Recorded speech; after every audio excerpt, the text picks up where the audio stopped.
It's Sunday, 21st of September 25, and I noticed in the council by-elections last week in the UK that the Newham Independents got another victory in a council by-election and taking a seat from Labour. And I think this is a third councillor for the Newham Independents, which sounds very inclusive, you know, something that all Newham residents, voters can vote for. Well, they can, actually, but I think so far all three of them are able to speak Bengali, the three councillors that I've got. Um, yeah, and this is next door to Tower Hamlets, which used to be a real solid Labour area, but then lost to a Aspire party, which started out as a Tower Hamlets Independents, I think. Now it's the Aspire party, a very positive English word.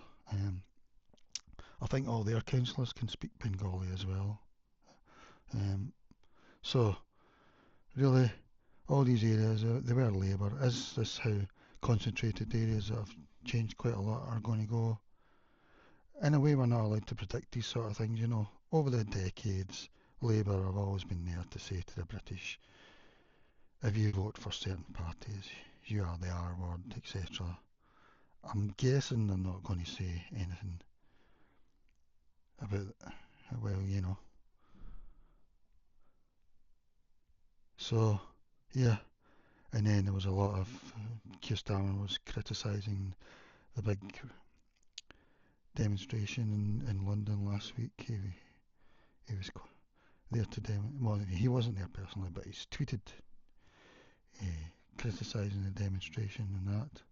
I don't know how he feels about this, you know, because I think that BBC's EastEnders does it show you the East End, and if not, why not?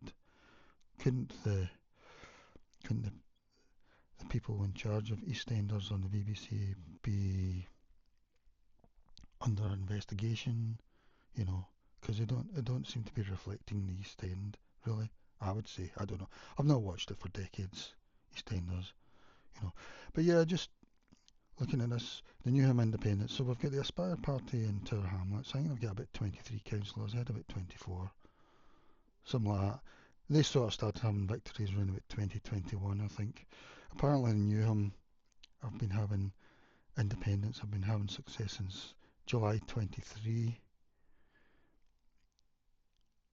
Uh, And the first one was called the Newham Independent. Maybe that's how they've stuck with the name at the moment. We don't know if they're going to change. But they're taking them all from Labour. Um, and it seems that, well, I'll show you the questions I was asking in that, you know. So this is a list of the Newham Independence victories. So the first victory was July 23. That was before something that happened in the Middle East. So that had nothing to do with it them not voting Labour anymore because it was a strong Labour area. Um, That was November. That was a month after something happened in the Middle East. Yeah, and that lady with that name, a Newham Independent, easily won 46%. Labour were second with 27. So Labour were down 40% basically. This newcomer was up 46%, straight from nothing. Yeah, the other parties, who else is standing there? Tories, Greens, Lib Dems. Greens not very popular there. Yeah, so she won in November, so that was a month after something happened in the Middle East. I'm guessing she can speak Bengali. And then we've just had this election this Thursday. MD Nazrul Islam. What does MD mean? I don't know. In America it means medical doctor, but he's just won straight off the bat with 44.7. And then Labour, who have always ruled there probably, they're 34% down at 21%. And probably the MPs from that area, the Labour MPs, have always, over the decades, they've always been saying to the British, you can't be anxious about this, or we as MPs will call you something. Whereas now it's another different situation, but I'm guessing the Labour MPs aren't going to say anything. I don't know. Probably haven't made any comment. Yeah. So the first one in July 23, the Newham Independents, like I say, Tower Hamlets went around about 2021 to the Aspire Party, or even before that actually, because they had that mayoral guy who got kicked out of Labour, I think. And then he came back and won as a independent first of all, but now it's the Aspire Party. Yeah. These victories demonstrate a clear and significant shift in voting patterns, with the Labour vote share dropping dramatically in these by-elections, a trend that is being observed across many parts of East London. So the question is, why? And can all the councillors speak Bengali? Is that a factor? No, not a factor. Is that a coincidence? Uh, so the Bowling Ward, I think this was the first one that went in July 13th, 2023. The result was a significant gain for the independent movement from the Labour Party, which had previously held all these 3 seats in the ward. So sometimes you see the Greens, if an area's the Greens doing well in an area, it's maybe not got one dominating group, but yeah, the Greens done not bad there actually, 21%. Mm, well, they were up maybe 6%, I don't know. But the independent won it anyway, so he's 42% from nothing to 42%. And Labour, they went from say about 58% to 32%. I mean, I'm guessing Labour see it. Labour are the inclusive party for the left in Britain, and they're probably thinking we can win it back. We can persuade them to come back to the inclusive left. Whereas they're saying no, we're the Newham Independents. We're inclusive for the people of this area, and you'll not get it back. I'm guessing Reform have no chance here. I just get 23 votes in 2023, but that was before Nigel came back, 0.8%. Yeah, Lib Dems nowhere, they done even worse. I asked Google Gemini here, but I don't think it got it right because it said it was maybe to do with something in the Middle East, but that was before that big incident happened. So this is the one that won in 2023 July. Local issues and anti-austerity. Yeah, these parties always seem to be ultra left, in theory, you know, to start off. But then a lot of countries around the world seem to start off ultra left, and then they seem to be dictatorial, like Venezuela or Cuba, Russia. They're all quote far left or socialist, but they all seem to be. Personally, I don't think there's been a country in the world that's really been socialist in the way I think of it. They've all been sort of whatever they started with, they ended up quickly as dictatorships. But I don't even know if they were even socialist at the start. So this person's been around a long time. I don't know if I think it's a he. Yeah. He was a vocal opponent of austerity. He was probably in Labour before. I don't know.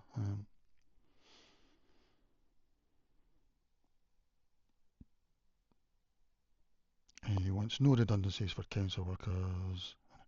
Municipal takeover of Stratford's indoor market to prevent its closure. I wonder if it's closed now. Anti-war and foreign policy. Well, that's not to do really at that time. Um, he's not a newcomer to Mehmed is not a newcomer to Newham politics. He has a history of activism, including being a driving force behind the People's Petition that led to a governance referendum on the council. He is also a trade unionist. Well, of course. And he campaigns on social housing, against school academy, blah blah. and rejection of the Labour Party. Years of Labour dominance in Newham combined with growing local dissatisfaction over council politics. Yeah, because I think Tony Banks, was that his name? He used to be the MP for Newham for decades, I think. I don't know who it is now, but I'm guessing I might have difficulty pronouncing their name. Uh, so I'm just pointing out his election was before the current conflict, so it was July 23.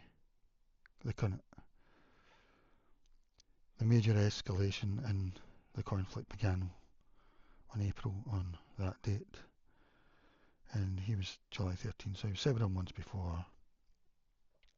So it's just saying it was on local issues, his personal profile and activism, saying, oh, well, make your own conclusions.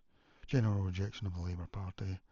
Well, it was always going to happen, really, and that was before Labour, Keir Starmer, get made Prime Minister. You know, that was when the Tories were still in power. I mean, it's not something we're allowed to predict in this sort of era, you know. Some could speculate that this was always going to happen in concentrated areas. Maybe up in Blackburn and Bradford and that, it might be people whose ancestry goes back to Mirpur in Pakistan, you know. Whereas here, apparently it's an area of Bangladesh, Sylhet, it seems to be. Um, it seems that possibly most of the immigration has been one way, you know, there's not really been many, if any, went the other way. So we don't know why that is. We don't know why they're moving from Bangladesh to UK, what countries they considered, what continents they considered, you know, that sort of thing. If they ruled out continents, why? Um, what countries did they consider, and what are they thinking? How do they perceive those countries to be? Um,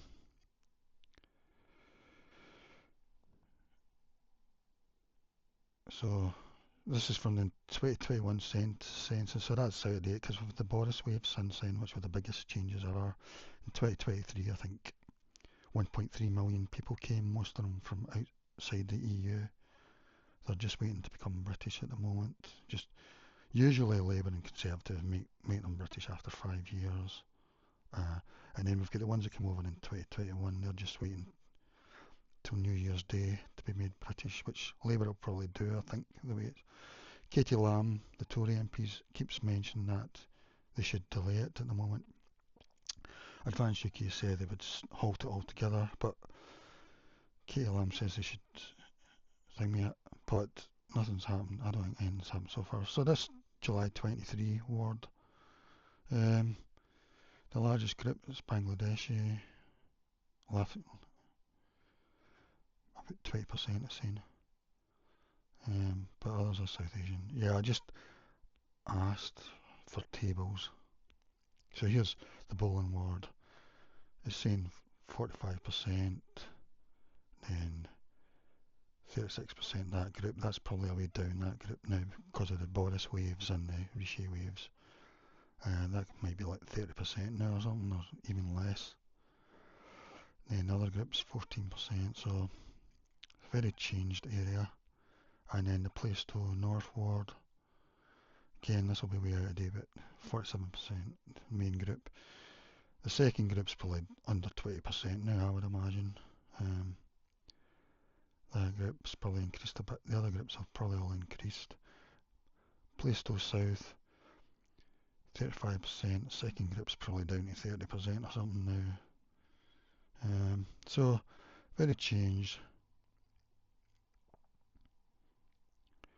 It's very diverse, particularly of one thing here.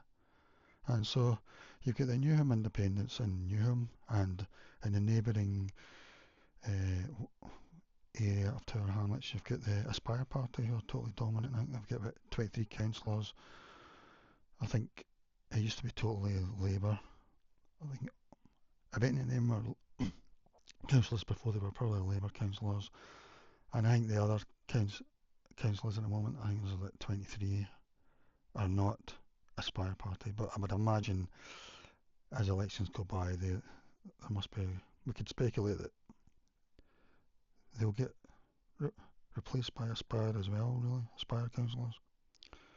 Yeah, so first I wondered why don't Newham Independents join Aspire? Because it seems that both these areas, both of them maybe have themselves or their parents or their grandparents or great grandparents possibly come from the Sylhet region of Bangladesh, I don't know, and the migration pattern seems to be one way over the decades. So I thought, well, maybe you can just join up, but then it doesn't look as if they're going to. Not at the moment, anyway. Uh, geographic focus, as Gemini's saying, because they're two different boroughs. Tower Hamlets is mainly under Luftfahrt Rahman and his supporters after his previous party, Tower Hamlets First, was removed from the register of political parties. Aspire's political base and its localist agenda are deeply rooted in the politics of Tower Hamlets. In contrast, New London Independents are focused on the London Borough of Newham. But if they feel they can all speak a second language that they all understand, then maybe at some point they might feel that connected that way, you know. Ideological and campaign focus. Yeah, well, we'll see anyway.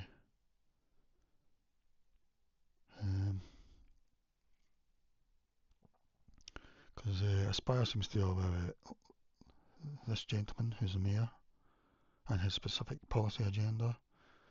I don't know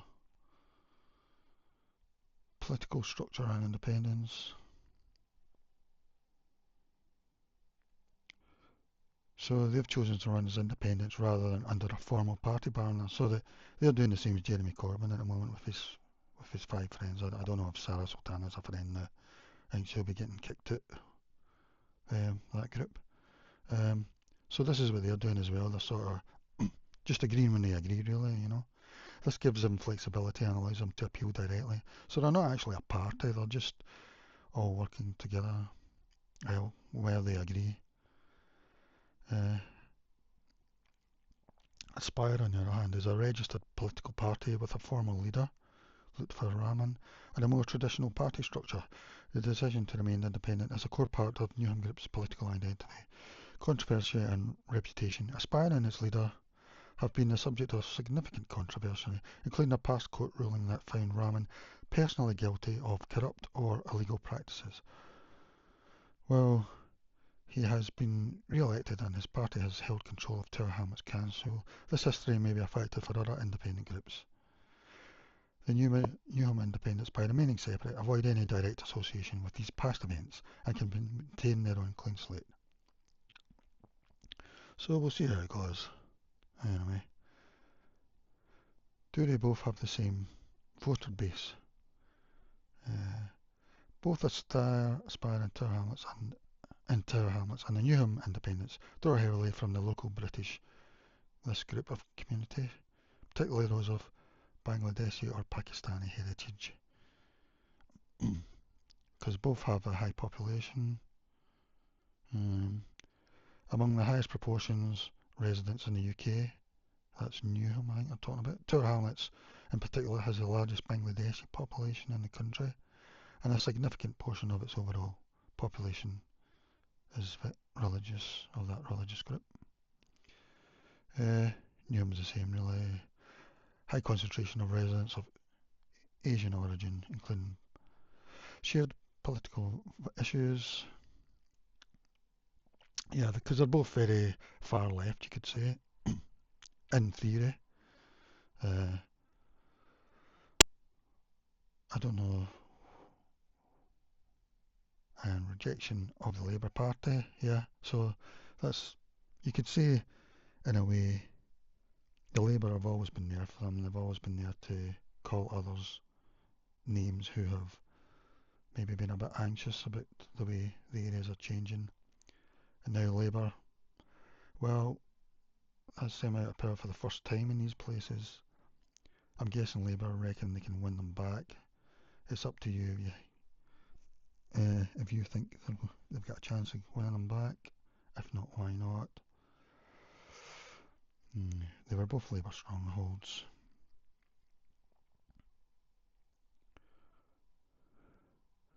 localised political movements. Aspire is deeply tied to the political career of that gentleman and his specific brand of localist populism in Tower Hamlets. The Newham Independents, on the other hand, are a more recent grassroots movement of individual candidates who can all speak Bengali, I think, who have found success by tapping into similar local and international concerns specific to Newham. In summary, yes, um, do all the above councillors above speak Bengali, but it's not the case that all of them do. Well, we don't know that, do we? It's a reasonable assumption that a significant number of councillors from both the Aspire Party in Tower Hamlets and the Newham Independents are fluent in Bengali.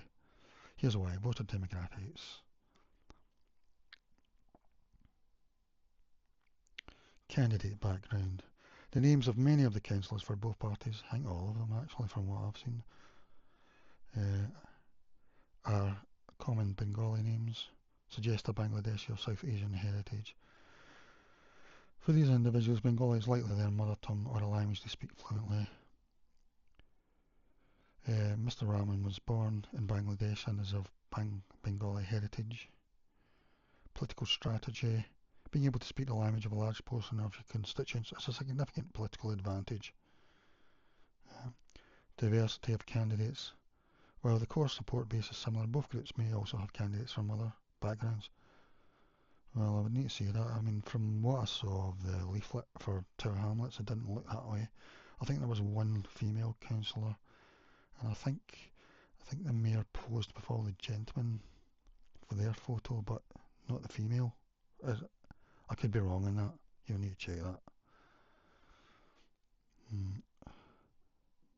I mean, the Greens, Labour and SNP are the parties of women's rights, you know. Women's rights as they pass on the baton and stuff. It's safe. In short, while it's highly probable that a substantial majority of these councillors speak Bengali, etc., it's an overstatement to say that all of them do. Well, I don't know about that, to be honest. Are they from the same region? Yeah, because I'm starting to try and understand how these sort of concentrated areas came about, you know, like North England, West Midlands, and it seems that North England, West Midlands, most of them might be of Mirpur, Pakistani heritage, and whereas this Bangladeshi community might be from the Sylhet region. I mean, I could be wrong about that, but are they of the same region of Bangladesh?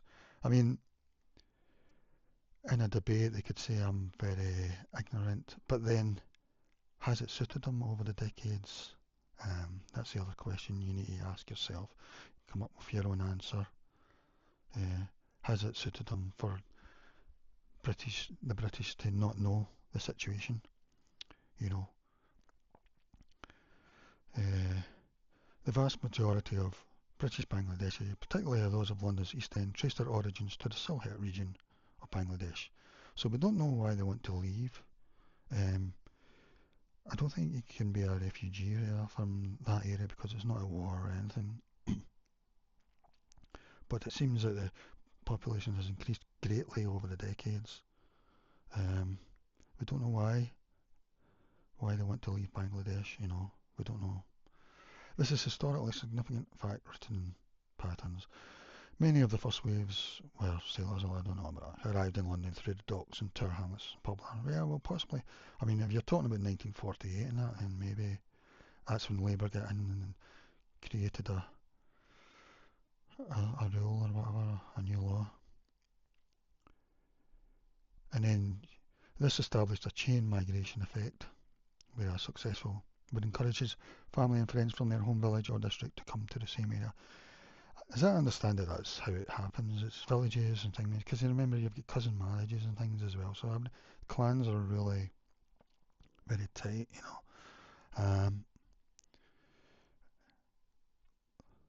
Therefore, it's highly a significant number of the councillors in both Aspire Party and the Newham Independents have roots in the Sylhet region. Aspire Party, the leader, was born in the Sylhet district of Bangladesh. His political base in Tower Hamlets is built upon a community that's overwhelmingly from Sylhet. And I think the idea is that everyone who supports the left can support these parties, you know, That's what they're there for. Very inclusive. For all left, like Greens, people who support the Greens or Corbyn's party and whatever. The borough is often referred to as the heartland of the British Bangladeshi community, precisely because of the strong link to Sylhet region. Newham Independents, they're a more recent and less formally structured group. They have a similar connection. Newham also has a large British Bangladeshi population, and like Tower Hamlets, the majority of these residents trace their ancestry to Sylhet. A key Newham Independent councillor, same surname there, but it's probably not related even, who was elected as the council's chair, is reported to have been born in Mulvibazar, which is a district within the Greater Sylhet division. So, yeah, here's where I tried to get the resultant tables. It didn't give me the July 23, because I was trying to understand when they came about.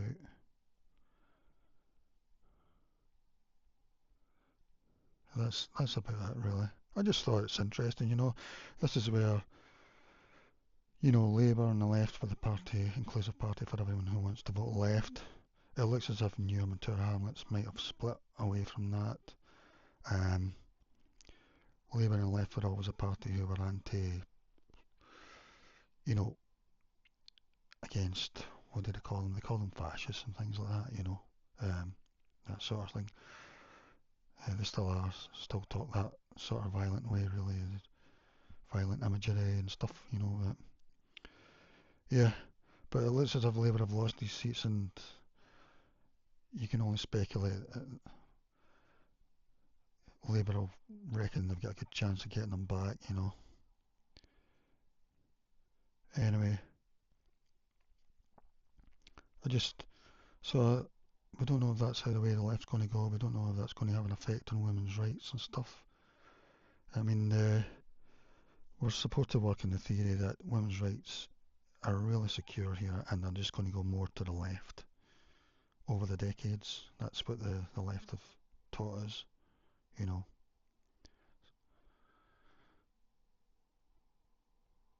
Yeah, that's about it, really. I did ask a few other questions, but I can't really find them now. Alright,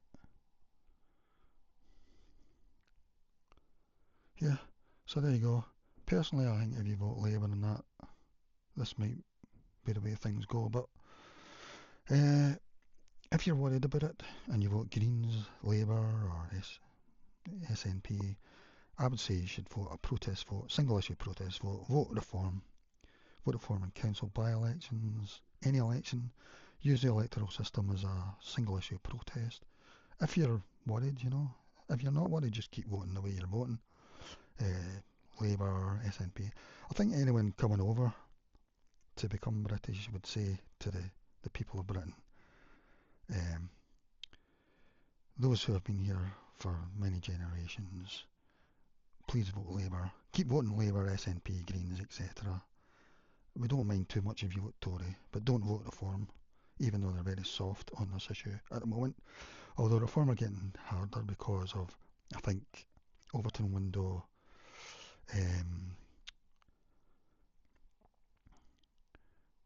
demands, really, from groups, to do with the hotel protests and the big demonstration last week in London, and the way it seems that Reform are going to win.